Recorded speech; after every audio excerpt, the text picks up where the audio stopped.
In the previous video in this series on lesson planning, we spoke a little bit about scaffolding and the process of leading your students towards independence. When you think about the approach that you are going to have to your lesson, you are going to need to decide whether this will be a student-centered lesson or whether this will be a teacher-centered lesson. A teacher-centered lesson is the one where you do all the talking and the students merely listen, and at some stage they might do a little activity or a worksheet. A student-centered lesson is the one where they are actively involved in every part of the lesson. Now, I really want to stress here that this is a process. A beginner teacher is not going to be capable of running only student-centered lessons. And if you find yourself in a school where there are challenges in terms of classroom discipline, please do a teacher-centered lesson, but do it well. And do it in such a manner that there are a stage where the students are actively involved. They do not need to be involved for the whole lesson if you are a student teacher. Please, if you do not feel comfortable with classroom discipline, do not undertake the monster of group work. But the danger of teacher-centered lessons is that you can get stuck in using a textbook. No student will ever get good marks for using a textbook as the only resource, or for standing in front of learners and reading from a textbook, or even worse, asking them to copy information from the board into their books. That is not teaching. So to get back to the point of teacher-centered learning, when we think in terms of scaffolding, we want our students and our learners to move from a place of the teacher being responsible for what happens and the learner being 100% dependent on the teacher to learn, to a place where the student becomes independent of the learner. So if you look at the graphic at the top of this page, the teacher is the most important element on the left, and the teacher guides the student towards independence and towards scaffolding until we get to the right, where the student, the learner, is the most important lesson. When you have to do a lesson plan, you need to include lesson activities. And the first question you have to ask yourself is, these activities that I am including, are they individual, are they for pairs, or are they for groups? I want to reiterate, do not do group work in a lesson if you do not feel comfortable doing so. The amount of classroom management and planning you need for effective group work is a lot. So rather stick to individual activities or pair activities. Do not do group work if you do not feel comfortable doing so. The type of learning, the outcome you want to reach, and the way you are going to assess will determine how you are going to structure your activities. Remember that a good lesson is a lesson where active learning takes place. That means that the learners are involved. Active learning can mean that they answer questions. It can mean that you teach some content and then you ask them questions about it. That is active learning. Active learning can mean that they are constructively busy with a worksheet, or that they are constructively exploring an aspect or doing group work. Be very careful for getting stuck in textbook mode. If you are, for example, a business studies teacher and you now have to present a lesson on the informal business sector, you do not need a single textbook to present a lesson in this time. You can start off by asking your learners, how many of you have ever bought something from a corner? Who has bought a packet of tomatoes from the lady on the corner? That is informal settlement, that is informal business. Now, what do you think? How does she plan her business? How does she know how many packets of tomatoes she needs to buy every day? Who determines the amount of packets of tomatoes that she buys? How does she know how to work with her money? Do you think she keeps book of it, or does she simply add it up? Does she live from hand to mouth? Is the money that she earns today the money that she will use to buy her food tonight? If we think in terms of the COVID-19 crisis, what impact did that have on her small business? What will it take to get her business up and running again? You can have a wonderful conversation, interactive conversation with your learners without standing and reading from a textbook.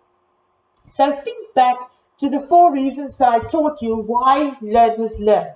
Learners learn because of novelty, they learn because of need, they learn because it's linked to real life, and they learn because of emotion. Don't think that when I now need to plan my lesson and I don't have a textbook, I don't have resources. Use any newspaper article, that is a resource. Use a video clip, that is a resource. Use a toilet roll and a piece of paper and build something, that is a resource.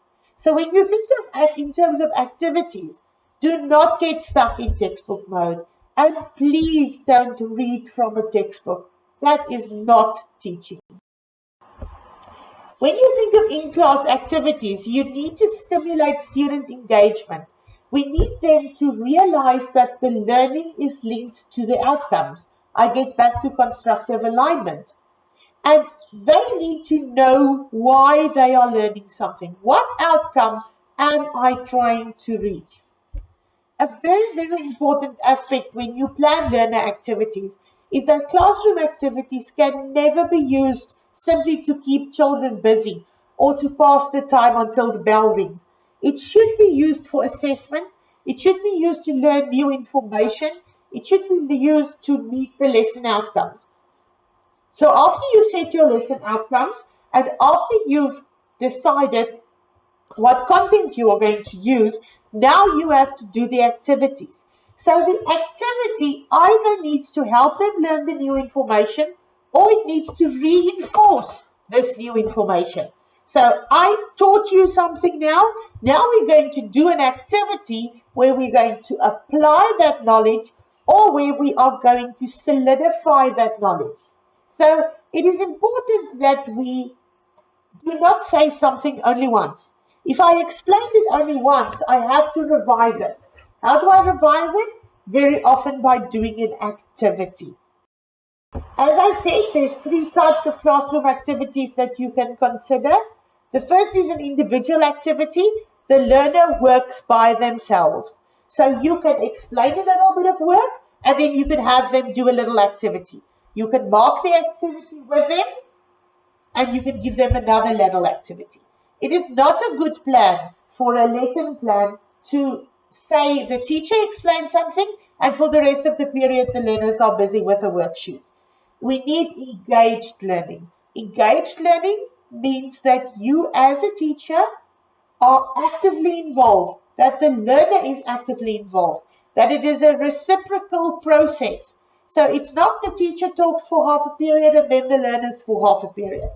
The second type of activity we call think, pair, share. So that is where you tell two learners in the class, listen guys, talk to each other quickly. What do you think about this? Share your ideas. Now you tell the class, okay, who wants to share it with me? So they make a little pair of 2 and they do something together and they give feedback to the class. The third option is group work. As I said, please have the confidence when you do group work. When you assign group work to students, make very sure that you have thought long and hard about the time you allocate for group work. Group work takes a lot of time, and you need to be sure that there are enough time in your lesson to consolidate, to revise. They cannot be busy with group work and making a poster and now the bell rings and they storm out of the class. Where do you capture them again? Where do you revise? Where do you get back to what was my lesson outcomes? Let's just quickly remind ourselves what we learned in this period. So if you choose to do group work, you need to be very clear on the aim, the goal, and the setting of time. Setting the activities for a lesson is the hardest bit because we tend to do too much. So you cannot do 3 or 4 or 5 activities in one half an hour lesson. Rather do less when you plan your lesson, but do that activity very well. Describe it in detail. Make sure that your learners are actively involved. Make sure that you are actively involved. Make sure that it is not a process of the learner sitting still and listening the whole time. I want to reiterate what I said at the beginning of this video. Sometimes you have to be teacher-centered. That is fine. But what in that lesson do you do that is learner-centered? Where does your learners come to the fore? And do they really get the chance to promote their independence, to show their learning, and to show you what they are still struggling with so that you can go back to that and maybe explain it again?